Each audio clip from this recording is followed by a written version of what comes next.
તમામ મારા વિધાનસભાના વાવ 7 વિધાનસભાના મતદારો અને લોકોને નવા વર્ષની શુભકામનાઓ પાઠવું છું.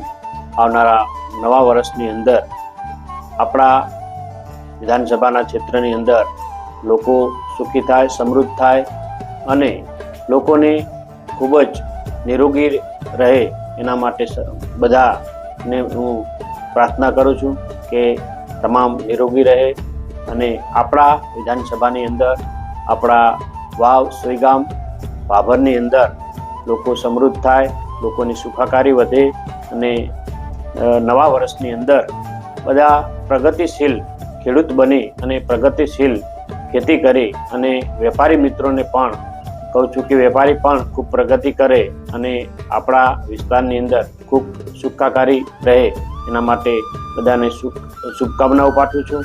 નવા વર્ષની અંદર આવો આપણે સૌ સંકલ્પ કરીએ કે જે નરેન્દ્રભાઈ મોદી સાહેબનું સપનું છે, નેક ભારત દેશને એક આધુનિક તરફ લઈ જવો છે, એક વિકસિત ભારત બનાવવો છે. 2047ની અંદર આપણા ભારતને એક આગળ હરોળમાં લઈ જવું છે અને ભારતને એક પહેલા નંબરની અંદર લઈ જઈ અને રાષ્ટ્ર લેવલે આપણે ખૂબ પ્રગતિ કરવી છે. એના માટે આવો આપણે સૌ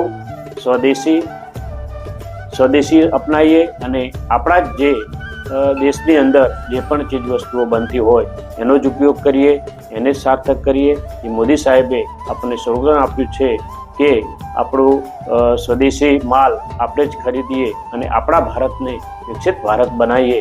એના માટે નવા વર્ષની અંદર આવો બધા સૌ શરૂઆત કરીએ અને નવા ભારતને નવા દિશા તરફ લઈ જઈએ અને આપણું આ વાવ થરાદ જિલ્લાને પણ નવી ભેટ આપી છે.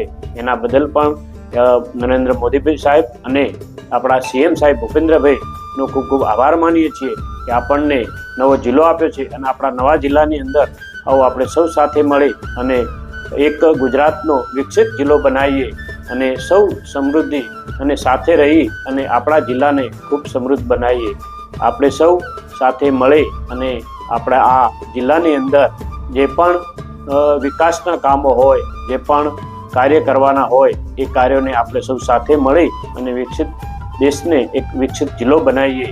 એટલા માટે આપને સૌને નવા વર્ષની શુભકામનાઓ પાઠવું છું અને આવનારા સમયની અંદર આપણે સૌ સાથે મળી અને આપણા આ વિકાસ યાત્રાને આગળ વધારીએ. એ જ અસ્તુ. ભારત માતા કી જય. જય જય ગરવી ગુજરાત.